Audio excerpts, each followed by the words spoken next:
In this video we convert this old crappy laptop into a cocktail table arcade machine.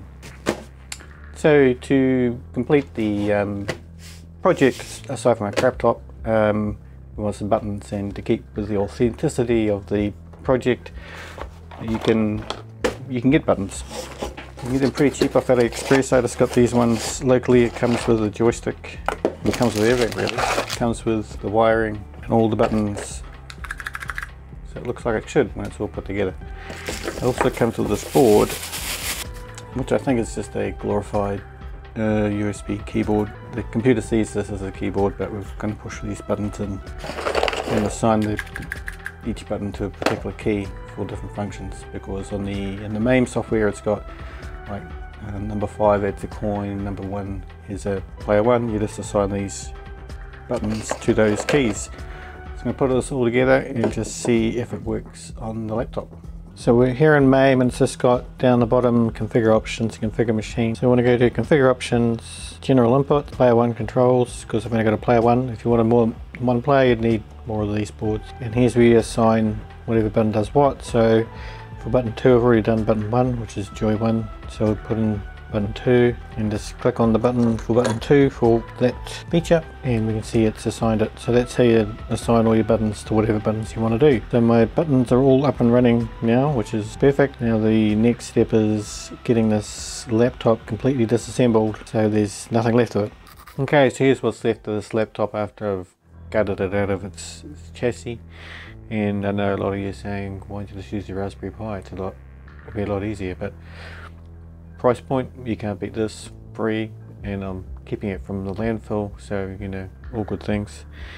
It's a bit of a project. I want it to be about this size anyway, and I'm not sure if I'm going to keep the monitor in the screen case or not. This will be the first boot up. I'm not sure if it's going to go. It's a Dell. If anybody's worked with Dells, they're quite fussy, and there's lots of boards I've just left off because I don't need them. There's some daughter boards which just had USB plugs and things on them. So we'll plug it in and see what happens. Got lights, and this is the board for the power switch. You can hear the drive spin up. Screen's on. Sounds like the drive just turned off.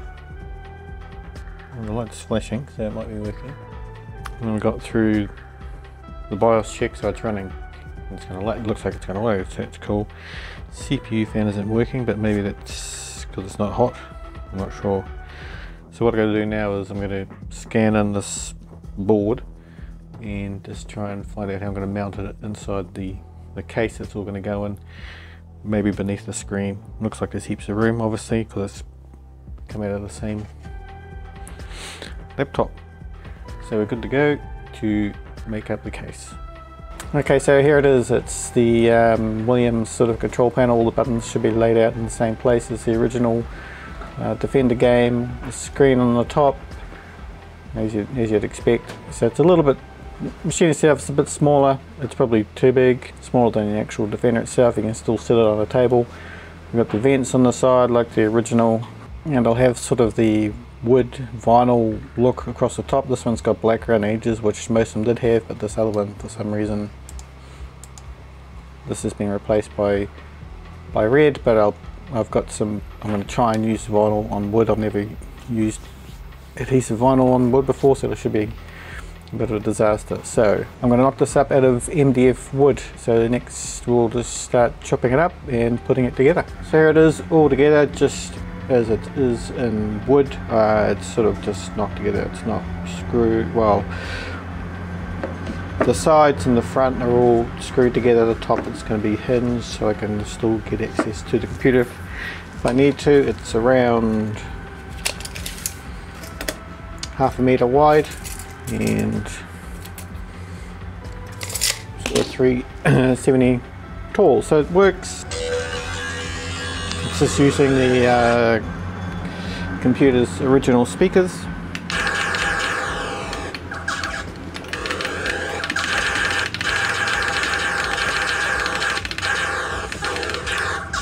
So we're good to go.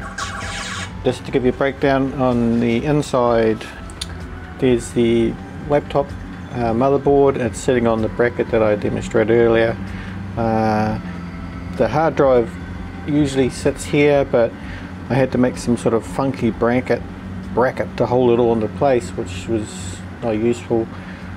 Really, I didn't want to do that, so I just I built up the system and then cloned it onto this USB key, so the system will always boot off this USB key. With the added bonus is I can take this USB key out then and go to any other computer which boots from USB and play exactly the same games, and it saves it all back to the same USB key. The speakers, this is the original laptop speakers, but there's a daughter board over here which I can plug a headphones into if I want to, and there's an extra USB at the same time. So here's the speaker output if I need it, extra USB if I want to run another joystick and buttons or a keyboard or a mouse or whatever. And these are the buttons. I just made a bracket which used the original volume and power buttons, so I can mute it or turn it up or turn it down, and this is just the power off and power on button, so I just hit the power off power button and turns on and off. So it's a bit of a bird's nest in here with all the wires. I'm going to cable tie all that up and mount the board that holds the buttons or runs the buttons in one place. The added bonus of this particular laptop is it's got an HDMI out, so I run an HDMI out to the back of the console, so I can, if I want to plug it into a TV for a bigger screen, it'll be good. So the next thing is to I've got to mount these speakers up so they're sitting nice, they're loud enough I think. And then the bit that I'm not really looking forward to, which is the vinyl wrap. I've never vinyl wrapped anything before, so it could be amazing or it could be the disaster. There's lots of things I hide in this because I use a jigsaw to cut everything out and the edges aren't straight as you would have seen before. So next thing is to wrap it and then put the control panel on the front and all the stickers and everything, and hopefully it'll be done.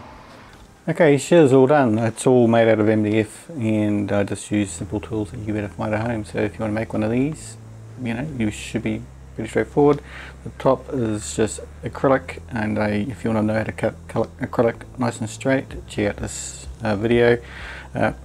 Personally, I'd probably use glass if I had it available for the top, because this has been on here a few days and it's already scratched quite a bit. I got lucky with the buttons off the laptop. I can start it, turn it up and down all from the side here without having to try and figure out how to do all the wiring. And I've got USB plugs in the earphone socket on the side. On the other side we've got buttons for player one and adding credits. And these buttons that I got were all Chinese ones, and they have no writing on them or anything. I think you can buy them like that, but I wanted particular decals on those, so I just used the FDM toner transfer technique, and I'll have another video, it's not here yet, but there will be another video up here eventually that talks you through doing that sort of process. Normally for these things I share out the STLs, but no one's going to have a laptop like this. I very much doubt anybody, because there's millions of different types of laptops. I might share out the STL for the button, because if your one looks like this, you better print it off and do the transfer on the buttons if you want to. So it's all covered in like a vinyl, which I don't think I'll work with again, because it's $4 a roll. It can't be great, right? So it just doesn't seem to stick down very well. I mean, it's alright here, but the black is just terrible. And inside here, it's got all the wirings all tidied up, and the motherboard's sitting nice and tightly, and with the USB key booting off, so I don't have to worry about the drive getting falling out or disconnecting or anything like that. So that's pretty much it. If you want to know more details, check the show notes. I created a blog post about this build. If you're into projects you can make yourself, perhaps consider subscribing. Aside from that, thanks for watching.